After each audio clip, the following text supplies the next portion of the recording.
अम्माबाद फौज बिल्ला मेरी शैतान रजीम बिस्मिल्लाहिर्रहमानिर्रहीम। निक्यो ते बड़ियो अस्सलाम वालेकुम।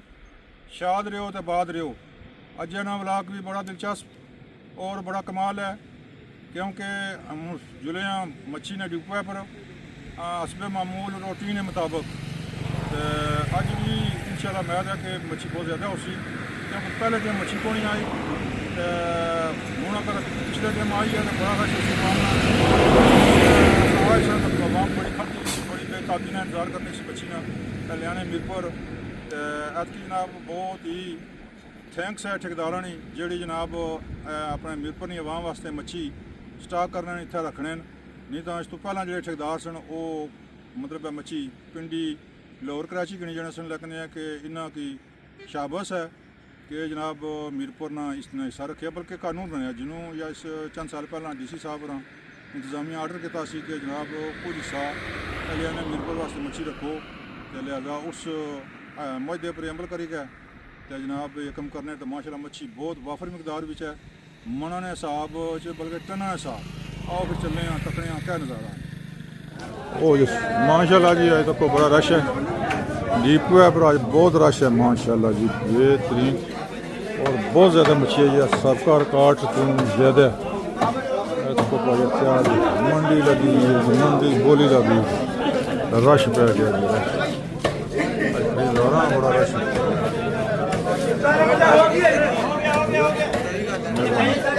ठीक है ना बड़ा रश है जी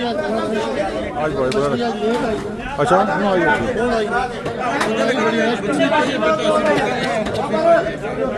हाँ बहुत है मच्छी माशा पूरे मीरपुर से बड़ी है नहीं मुकनी इंशाल्लाह हूँ ज़्यादा शिकार शुरू है ज़्यादा प्रोडक्शन है ज़्यादा प्रोडक्ट मतलब है ना बारह पहले दुबे तबैया मछली ख्याल खास कर दुबे मैं आपको यहाँ दाना उन्होंने यहाँ 2 महीने बंदे पहुँचाने वाले बहुत ख्याल पहले तो दुबे ख्याल ज़्यादा लगना ख्याल ज़्यादा लगना मंगला पाकर हाँ पानी किलो भी जना एक जगह जमा हाँ लो जी जनाब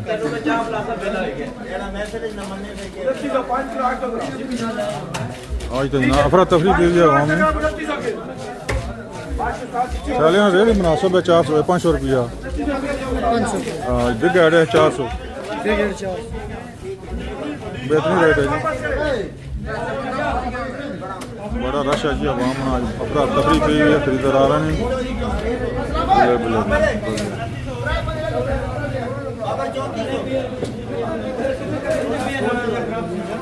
हाँ वो उधर मैंने जो गुरफाम ने किलो ने कॉल खा ली हाँ हाँ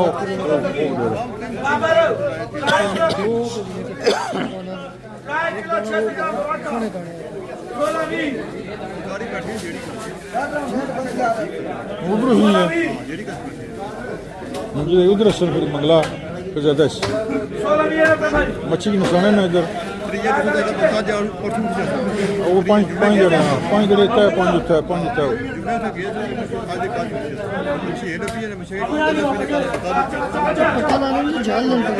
जालन आ गया जाल पट्टे भी जाल पट्टे ना 400 ज़्यादा तो पहले तो जाल ही लाने होने से ना 1982 छड़ा होना सी 200 मन 200 मन मच्छी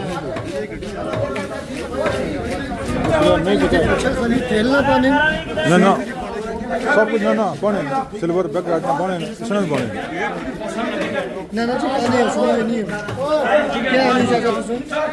क्या तो सेवा ये बस मुड़ कदीमी मच्छी है ये माहौल ना बांटा बच्चे बोन इसने अगर भी ना बांटा इसने बच्चा बोन इसने पैदाश बोन ये बदना बड़ा बराबर ही नहीं लवनी तो मां शेर बहुत नायाब हो गई हो पाबंदी है बेची ने बाहर हाँ हो सकना संगाड़ा तो की कुत्ते की ना वो भी है मैं शक्ल में सेट करो बारू बेची उत्थे उत्थे बार बार ही है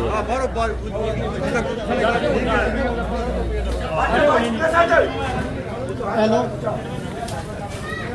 नाले पिंडी वाले ने देने सरकार ने पिंडी वाले आड़तियां के देने आ कल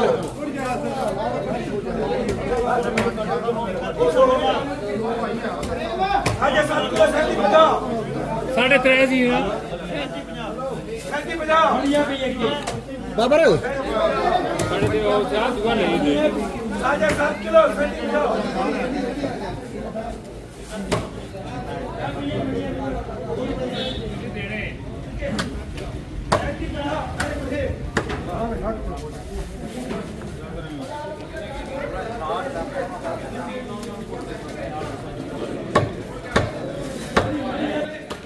लो जी पार हो कुतरने वाले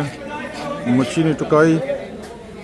तो जनाब तक हारून साहब मेरे नाल आए माशाल्लाह जी इन्हें स्कूटर का जनाब फिर मच्छी की वीडियो बनी है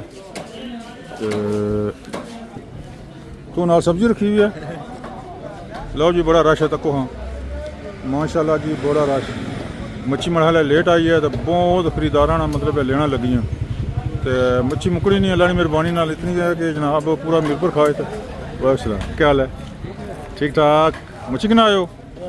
वाह वाह जी वाह माशाल्लाह जी मच्छी ने तो फिर दुनिया छदाई है ना फिर मौसम है गर्मी अपना सर्दी ना सर्दी ने मौसम में ज़ाहिर है मच्छी की डिमांड बहुत ज़्यादा हो जानी है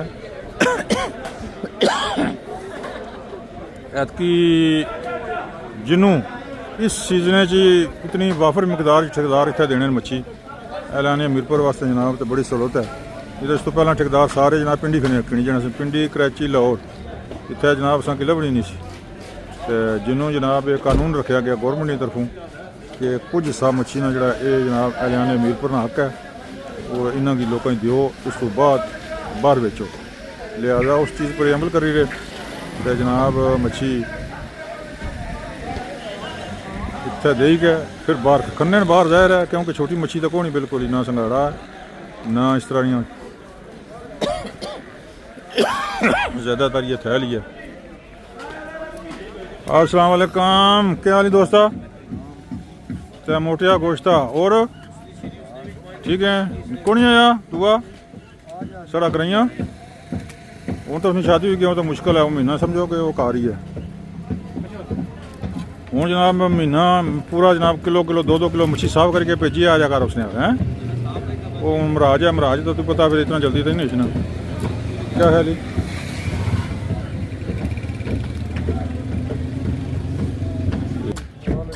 क्या हाल है दोस्ता सड़ जा रहा कम आज मच्छी लेट आई है तो ये रश पे आज बहुत ज़्यादा रश खरीदारा ना रश चलो और खैर है ठीक ठाक चल ठीक है जरा ओके